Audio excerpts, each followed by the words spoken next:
Next article chapter number 21 का lecture number 14 nuclear reactions.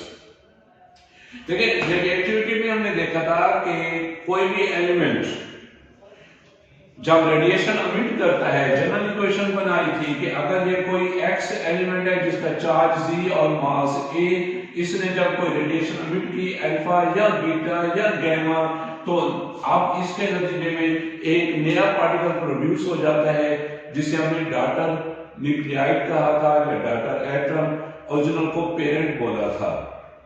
तो इस तरह रेडिएटिविटी की मदद से एक एलिमेंट दूसरे एलिमेंट में कन्वर्ट हो गया, एक एटम दूसरे एटम में तब्दील हो गया। तो ऐसा रिएक्शन जिसमें एटम चेंज हो रहे हो, एक एटम दूसरे एटम में कन्वर्ट हो रहा हो, उसी रिएक्शन को ही हम नाम देते हैं न्यूक्लियर रिएक्शंस का। केमिकल रिएक्शन में एलिमेंट चेंज नहीं हो रहे होते, वहां तो मॉलिक्यूल या रेडिकल्स बन रहे होते हैं, बॉन्ड बन रहे होते हैं या बॉन्ड टूट रहे होते हैं, मॉलिक्यूल्स की फॉर्मेशन हो रही होती है। हाइड्रोजन है तो हाइड्रोजन ही रहेगा, हो सकता है वो O के साथ मिलकर मॉलिक्यूल बनाकर वाटर में कन्वर्ट हो जाए या सल्फर वगैरह के साथ बनकर H2SO4 वगैरह दे ले। बॉन्ड फॉर्मेशन चेंज होगी लेकिन एलिमेंट चेंज नहीं होंगे, वो केमिकल रिएक्शन कहलाते हैं। और एक दफा फिर न्यूक्लियर रिएक्शन में क्या हो रहा होगा, न्यूक्लियर रिएक्शन में एलिमेंट एटम ही चेंज हो रहा होगा, एक एलिमेंट दूसरे एलिमेंट में कन्वर्ट हो रहा होगा। उस तरह के रिएक्शन को हम नाम देंगे न्यूक्लियर रिएक्शन, जो हमने रेडिएटिविटी में देखे थे। अब जब ये हमने कहा था कि नेचुरल फिनोमिना है एक रेडिएटिविटी का, इसमें अल्फा या बीटा मिल करके एलिमेंट चेंज हो जाते हैं, जिसकी हमने एग्जांपल दी थी कि रेडियम ये रेडिएटिव एलिमेंट 8826 जब ये अल्फा 2He4 अमिट करेगा तो रेडॉन में कन्वर्ट हो जाएगा। इस तरह हमने थोरियम का देखा था कि थोरियम प्लूटोनियम में कन्वर्ट हो गया था, थोरियम नेप्टूनियम में कन्वर्ट हो गया था। तो बहरहाल एक एलिमेंट की दूसरे एलिमेंट में कन्वर्जन हुई थी रेडियोएक्टिविटी में। अब रदरफोर्ड ये पहला साइंटिस्ट था जिसने पहले सजेस्ट किया था और फिर उसको वेरीफाई भी किया था। उसने कहा था कि जब नेचुरली एक एलिमेंट दूसरे एलिमेंट में चेंज हो सकते हैं तो फिर हम ह्यूमन बीइंग्स को भी ऐसे रिएक्शन परफॉर्म करा सकते हैं, कराने चाहिए जिसमें एक एलिमेंट दूसरे एलिमेंट में चेंज हो जाए। तो वही न्यूक्लियर रिएक्शन जनरल उसकी ये लिखी कि ये एक एक्स छोटा लाइट पार्टिकल है जिसको बम्बार्ड करें किसी हैवियर पार्टिकल पर, इनको हम रिएक्टेंट्स बोलेंगे कंबाइन कोलेक्टिवली। और इस तरह जब ये एक्स छोटा पार्टिकल हमने बम्बार्ड किया किसी हैवियर पर तो इसके नतीजे में हमें ये प्रोडक्ट हमें मिल गए, कोई बड़ा पार्टिकल और साथ ही कोई छोटी रेडिएशन मिल गई, छोटा पार्टिकल अमिट हो गया। तो ये जनरल इक्वेशन न्यूक्लियर रिएक्शन की, जैसे आपको कहा कि लेफ्ट साइड वाले जो एलिमेंट्स हैं इनको हम रिएक्टेंट्स बोलते हैं और राइट साइड वाले को हम प्रोडक्ट बोलते हैं। अब पहला एक्सपेरिमेंट परफॉर्म भी उसी ने रदरफोर्ड ने कराया था, जैसे मैंने कहा उसने सजेस्ट किया था, कोई वेरीफाई भी किया था। पहला एक्सपेरिमेंट वही अब हम थोड़ा डिटेल से देखने चाह रहे हैं जो रदरफोर्ड ने परफॉर्म कराया था न्यूक्लियर रिएक्शन का।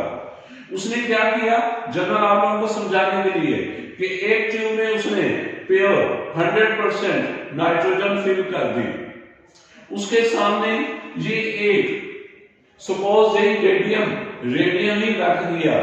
रेडियम में पता है रेडिएक्टिव है, रेडिएशन अमिट करता है अल्फा रेडिएशन, तो इस रेडियम प्लेट से अल्फा रेडिएशन अमिट हुई, यही रेडिएशन एंटर हो गई इस ट्यूब में। तो कुछ देर के बाद, कुछ टाइम इंटरवल के बाद जब उसने इस ट्यूब को ऑब्जर्व किया तो उसमें इसे, जिसमें पहले शुरू में प्योर नाइट्रोजन थी, तो यहां पर उसे ऑक्सीजन और हाइड्रोजन की प्रेजेंस भी मिली। अब बात भी वही आ गई कि ये जो हाइड्रोजन या ऑक्सीजन है ये कहां से आ गई, तो इसका मतलब साफ ये हुआ कि अंदर कोई न्यूक्लियर रिएक्शन हुआ है ये जो रेडिएशन एंटर हुई है, इन्होंने नाइट्रोजन के साथ रिएक्शन करके, रिएक्ट करके कुछ प्रोडक्ट बना दिए हैं। तो इस तरह एक एलिमेंट दूसरे एलिमेंट में कन्वर्ट हो गया। तो ये पहला सक्सेसफुल रिएक्शन था, आर्टिफिशियल रिएक्शन, जो कि रदरफोर्ड ने परफॉर्म कराया था। इसी को इक्वेशन में देखते हैं और साथ ही साथ आगे भी हम न्यूक्लियर रिएक्शन पढ़ेंगे।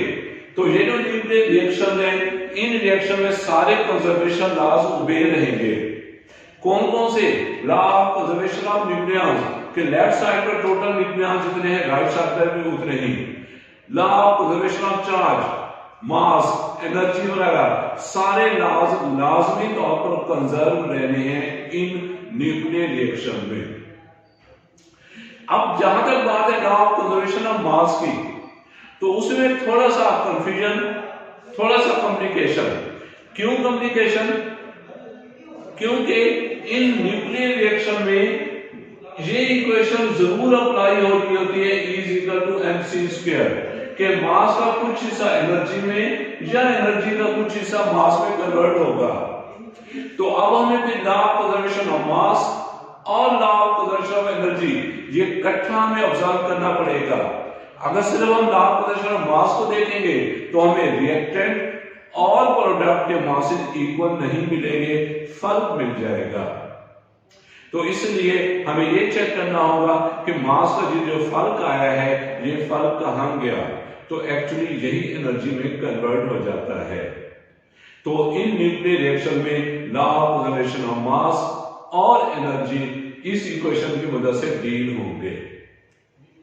चलिए, जैसे आपको कहा कि पहला रिएक्शन जो रदरफोर्ड ने कहा, इसको डिटेल से करते हैं। तो उसने इस नाइट्रोजन पर अल्फा बम्बार्ड किया और साथ ऑक्सीजन और हाइड्रोजन। अब पहले law of conservation of charge देख लेते हैं। तो देखो यहां पर टोटल चार्ज 2 + 7 9, यहां पर भी 8 + 1 9। अब अगर इसको एक लम्हे के लिए भूल जाए कि ऑक्सीजन का कौन सा आइसोटोप प्रोड्यूस हुआ है, तो देखो 14 + 4 18 हो गया। यहां पर 1, तो 1 एक मास नंबर आ गया। बाकी कितने बचे? दोबारा यहां पर कितने थे? 18 थे। 1 इधर, बाकी बचा 17। तो इसका मतलब ये हुआ कि ये जो ऑक्सीजन प्रोड्यूस होगा ये O816 नहीं होगा, बल्कि O817 होगा। ऑक्सीजन का 17 वाला आइसोटोप मिलेगा। Law of conservation of nucleons को सेटिस्फाई करने के लिए ये तो चार्ज नंबर और न्यूक्लियॉन की बात थी। अब मास और एनर्जी की बात कर ले इसी में ही। देखिए, टोटल मास ऑफ रिएक्टेंट, अब ये नंबर है जो याद रखने पड़ेंगे। Total mass of reactant, reactant है कौन कौन से? रिएक्टेंट है हीलियम और नाइट्रोजन। तो इनका जो मास हमें मिल रहा है वो बुक से ही फॉलो करते हुए 14.0031 atomic mass unit plus 4.0026 atomic mass unit, और ये सम करते हुए आ गया 18.0057 एटॉमिक मास यूनिट। ये आ गया रिएक्टेंट दोनों का कंबाइंड मास। इसी तरह अब आ जाए total mass of product. Product कौन कौन से हैं? नाइट्रोजन, ऑक्सीजन 17 आइसोटोप और हाइड्रोजन प्रोटीन। तो इनके मासेस भी बुक को ही फॉलो करते हुए इस तरह देखते हैं कि पहले ऑक्सीजन का आइसोटोप का 16.99991 atomic mass unit plus 1.0078 atomic mass unit, और सम करते हुए आ गया 18.0069 एटॉमिक मास यूनिट। अब देखो, जिस बात को इंडिकेट करना था, समझना था, रिएक्टेंट का मास कम है, प्रोडक्ट का मास ज्यादा है। तो इनका मास, प्रोडक्ट का मास कैसे बढ़ गया? क्यों बढ़ गया? तो अब आप लोगों ने याद रखना होगा कि अगर हो मास ऑफ द रिएक्टेंट कम हो और मास ऑफ द प्रोडक्ट ज्यादा हो, तो इसका मतलब ये हुआ प्रोडक्ट का जब मास बढ़ गया है, क्यों और कैसे बढ़ गया है, तो मास बढ़ने का मतलब ये हुआ कि क्या प्रोवाइड की गई है? एनर्जी। तो जिस रिएक्शन में हमें प्रोडक्ट का मास ज्यादा मिले तो हमें समझ आ जाएगी कि एनर्जी हमें प्रोवाइड करनी पड़ेगी। Energy has to be provided to perform reaction. Reaction अगर परफॉर्म कराना है तो एनर्जी देनी होगी। एनर्जी देंगे तो वही जो एनर्जी है वो मास में कन्वर्ट हो जाएगी और इस तरह के प्रोडक्ट का मास ज्यादा मिलेगा।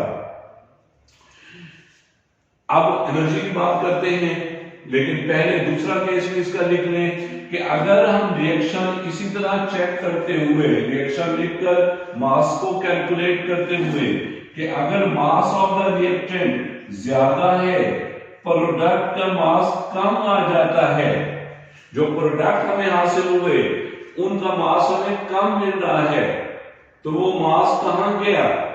वो मास ऑब्वियसली किस में कन्वर्ट हो गया? एनर्जी में कन्वर्ट हो गया। तो इसका मतलब ये हुआ कि अब एनर्जी क्या होगी? एनर्जी रिलीज्ड होगी ड्यू टू द रिएक्शन। तो ये दो चीजें जो हमें याद रखनी है। अगर ये प्रोडक्ट का मास ज्यादा है तो एनर्जी प्रोवाइड करनी पड़ेगी। अगर प्रोडक्ट का मास कम है तो इसका मतलब है अब इस रिएक्शन के नतीजे में एनर्जी रिलीज होगी, लिबरेट होगी। ये रूल जो हमें जहन में रखना था। अब इनका डिफरेंस देख लें कि मास में डिफरेंस आया कितना है? Delta M is equal to, दोनों को माइनस करते हुए 18.0057 और 18.0069, ये अप्रोक्सीमेटली मिल रहा है 0.0012 atomic mass unit. 0.0012 atomic mass unit. तो इस तरह प्रोडक्ट का कंबाइंड मास कितना बढ़ गया? ये बढ़ गया 0.0012 एटॉमिक मास यूनिट बढ़ गया। और कैसे, किसकी वजह से बढ़ा? जाहिर है एनर्जी की वजह से, कि वही एनर्जी किसमें कन्वर्ट हो गई? मास में। कितनी एनर्जी कन्वर्ट हुई? तो वो भी हमारे पास है। हमने एक स्केल बनाया हुआ है कि 1 एटॉमिक मास यूनिट इक्वल होता है 931 मेगा इलेक्ट्रॉन वोल्ट के इक्वल होता है। इसी रिएक्शन की मदद से बनाया हुआ है। यहां पर मास की वैल्यू 1 एटॉमिक मास किलोग्राम में, इक्वेशन में हमेशा SI यूनिट यूज होते हैं। तो मास 1 एटॉमिक मास यूनिट कितने किलोग्राम? 1.66 into 10⁻⁻27 kg। वो पुट करेंगे, C speed of the light put करेंगे और इस तरह मल्टीप्लाई वगैरह करते हुए आंसर वो जूल में निकलेगा। उसको डिवाइड करेंगे 1.6 इंटू 10⁻⁻19 से, तो वो इलेक्ट्रॉन वोल्ट में आ जाएगा। तो इस तरह 1 एटॉमिक मास यूनिट की वैल्यू 931 मेगा इलेक्ट्रॉन वोल्ट है। ये हमें ऑब्जेक्टिव के पॉइंट ऑफ व्यू से याद रखनी होगी। अब यहां पर कितना मास डिफेक्ट हुआ है, कितना मास चेंज हुआ है, वो एनर्जी को देख लेते हैं। कितना है वो? 0.0012 atomic mass unit is equal to 931 into, जब पहले इसको लिख लेते हैं 0.0012 इंटू 931 मेगा इलेक्ट्रॉन वोल्ट और मल्टीप्लाई करते हुए हमारे पास आंसर बन रहा है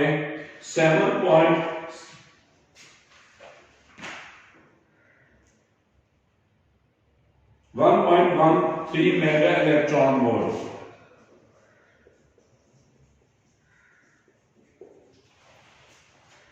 तो अब इसका साफ मतलब ये हुआ कि ये जो हम अल्फा पार्टिकल बम्बार्ड करने जा रहे हैं इस नाइट्रोजन पर, तो अगर ये रिएक्शन परफॉर्म कराना है तो इस अल्फा पार्टिकल के पास एटलीस्ट इतनी एनर्जी होनी चाहिए।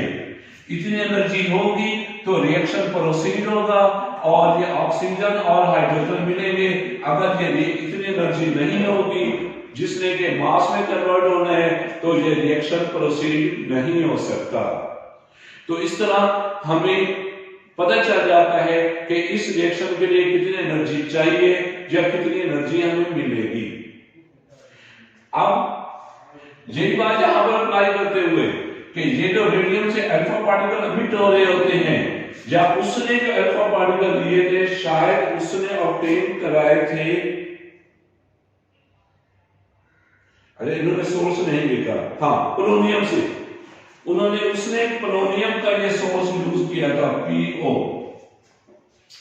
तो यहां पोलोनियम से जो अल्फा पार्टिकल एमिट हो रहे थे उन अल्फा पार्टिकल के पास एनर्जी थी 7.7 मेगा इलेक्ट्रॉन वोल्ट। हमें कितनी रिक्वायर है 1.13 mega electron volt. Alpha particle के पास है कितनी 7.7 मेगा इलेक्ट्रॉन वोल्ट। तो इसका मतलब है उनके पास एनर्जी सफिशिएंट है, बल्कि ज्यादा ही है। तो इसलिए ये वाला अल्फा पार्टिकल इन नाइट्रोजन के साथ रिएक्ट कर सकता है और ये रिएक्शन प्रोवाइड उसने हमें कर दिया। तो ये एनर्जी का खेल, इस रिएक्शन के जरिए से हमें पता चलता है कि रिएक्शन के लिए एनर्जी रिक्वायर्ड होगी या हमें एनर्जी देनी पड़ेगी। अब उलट में बुक वाले ने लिखा है, अगर हम इसी को उलट इस तरह लिख दें कि अगर हम O817 पर हाइड्रोजन बम्बार्ड करा दें तो हमें मिल गया सपोज उसी तरह N714 और 2He4। अब देखो ये रिएक्टेंट है और इन रिएक्टेंट का मास ज्यादा है। अब ये प्रोडक्ट है और इन प्रोडक्ट का मास कम है, तो रिएक्टेंट का मास ज्यादा और प्रोडक्ट का मास कम। तो अब ये सिचुएशन मिल रही है। तो इस सिचुएशन का मतलब ये हुआ कि अब हमें एनर्जी प्रोवाइड नहीं करनी पड़ेगी, बल्कि इस रिएक्शन के नतीजे में हमें एनर्जी मिलेगी। कितनी मिलेगी, उसी तरह दोनों का बासिक का डिफरेंस लेते हुए जैसे लिया उसी तरह इसको हम इलेक्ट्रॉन वोल्ट वगैरह में कन्वर्ट कर देंगे और हमारे पास एनर्जी आ जाएगी जो इस रिएक्शन के नतीजे में हमें एनर्जी मिलेगी। तो ये थोड़ी सी डिस्कशन थी रदरफोर्ड के रिएक्शन पर, और उसके बाद फिर अब चैडविक का रिएक्शन भी बुक वाले ने दिया है। अब उसको देख लेते हैं चैडविक के रिएक्शन को, जिसमें उसने न्यूट्रॉन को डिस्कवर किया था। उसने भी इसी तरह अल्फा पार्टिकल की ही मदद ली थी।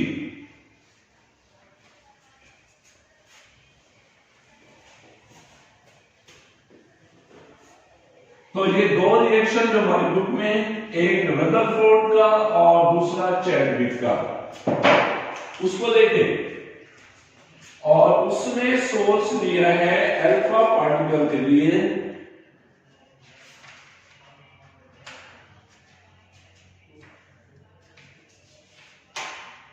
जो उसने भी पीओ सोर्स लिया है, बेरिलियम।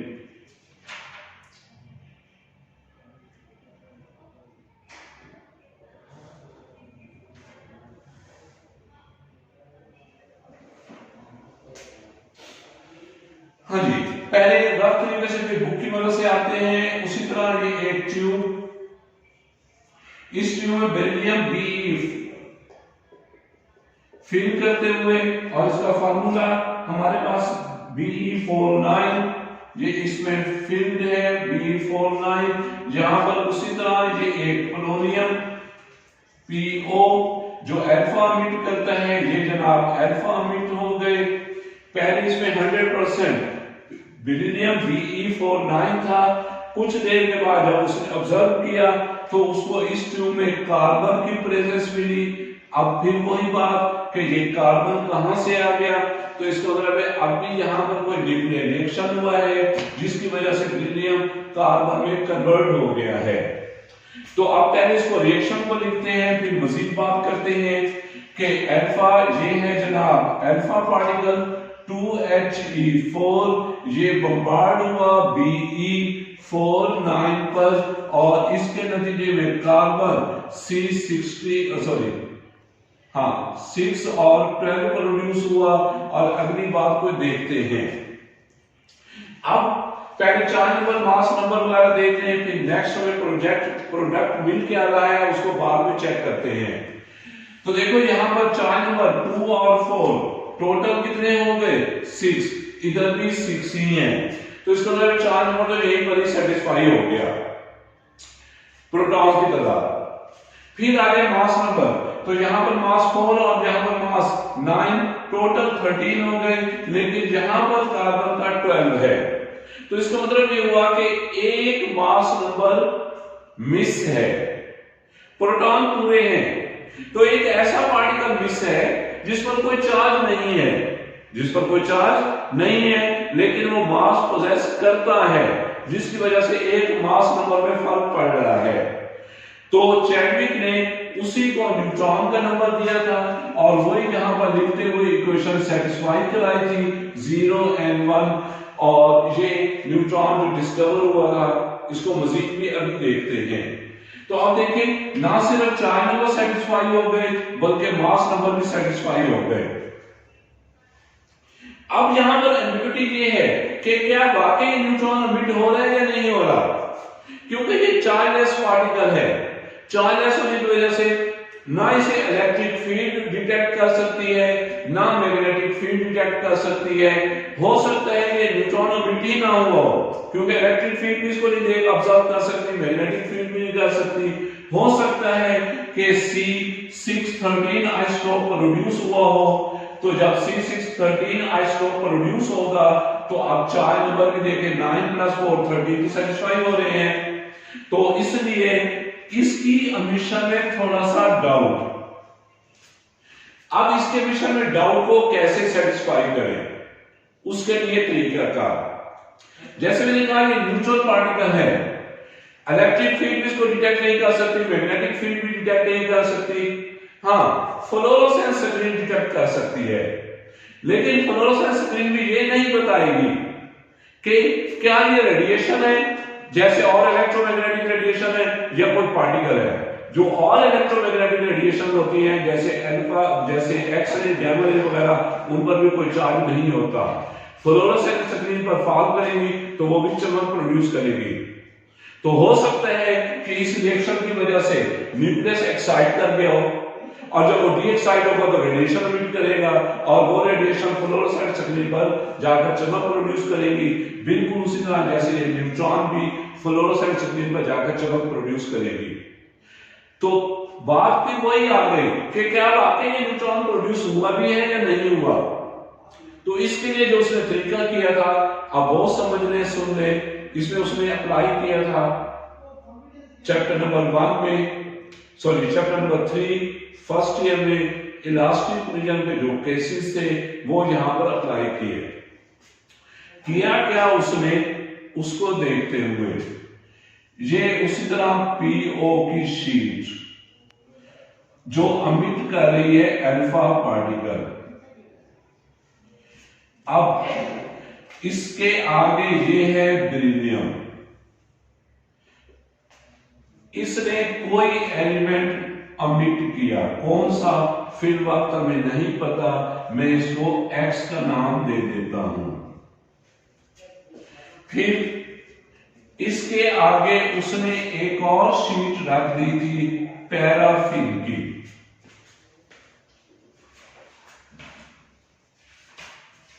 हाँ जी पैराफिन।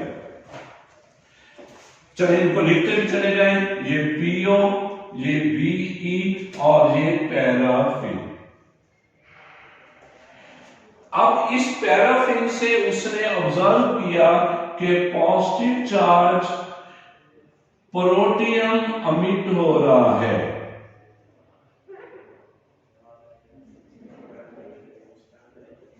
ये चूंकि पॉजिटिव चार्ज था तो इसको इलेक्ट्रिक और मैग्नेटिक फील्ड ने आसानी से डिटेक्ट कर लिया। फ्लोरोसेंट स्क्रीन ने भी इसको डिटेक्ट कर लिया कि यहां से कुछ ना कुछ अमिट हो रहा है। इलेक्ट्रिक फील्ड और मैग्नेटिक फील्ड वगैरह की वजह से इसका चार्ज भी ऑब्जर्व हो गया, पता चला इस पर एक चार्ज है और वो प्लस का है। तो अब सवाल ये पैदा होता है कि इस पैराफिन से ये प्रोटियम क्यों अमिट होना शुरू हो गया? जाहिर है खुद तो नहीं हो सकता। अगर इस पर कोई रेडिएशन फॉल कर रही है तो रेडिएशन की आयनाइजिंग एबिलिटी बहुत कम होती है। उनको भी आसानी से हाइड्रोजन अमिट नहीं करना चाहिए प्रोटॉन को। न्यूक्लियस के अंदर से ये प्रोटॉन रेडिएशन नहीं कर सकती, तो ये न्यूक्लियस के अंदर से प्रोटॉन कैसे निकलकर आ गया? तो इसी के लिए उसने अप्लाई किया था। जैसे आपको कहा है कि फर्स्ट ईयर के चैप्टर नंबर 3 से इलास्टिक कोलिजन के केसेस, उसमें हमने पढ़ा था, उन्हीं को देखते हुए कि अगर दो आइडेंटिकल पार्टिकल एक जैसे इलास्टिकली कोलाइड करें, फॉर एग्जांपल ये वेलोसिटी v1 से और इसका मास m1, ये अपने जैसे ही एक और पार्टिकल और ये पार्टिकल रेस्ट पर है, इसका मास m1 और m2 दोनों इक्वल हैं। तो हमने ये पढ़ा था कि कोलिजन जब ये आकर इससे टकरा गया, कोलिजन हो गई और कोलिजन के बाद होगा इस तरह कि ये पहले वाला रेस्ट पर आ जाएगा, m1 v1 डैश इसकी 0 हो जाएगी और दूसरे वाला ये जो m2 था इसकी velocity v2 dash is equal to v1 पहले की वेलोसिटी से मूव करना शुरू कर देगा। तो अब यही लॉजिक उसने यहां पर यूज की।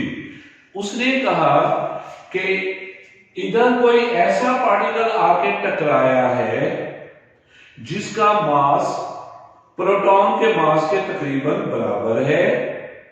उसने आकर अंदर इलास्टिक कोलिजन की, उस इलास्टिक कोलिजन के नतीजे में वो खुद तो रेस्ट पर चला गया और अंदर जो प्रोटॉन था उसको उसने मूव करा दिया अपनी सेम वेलोसिटी से।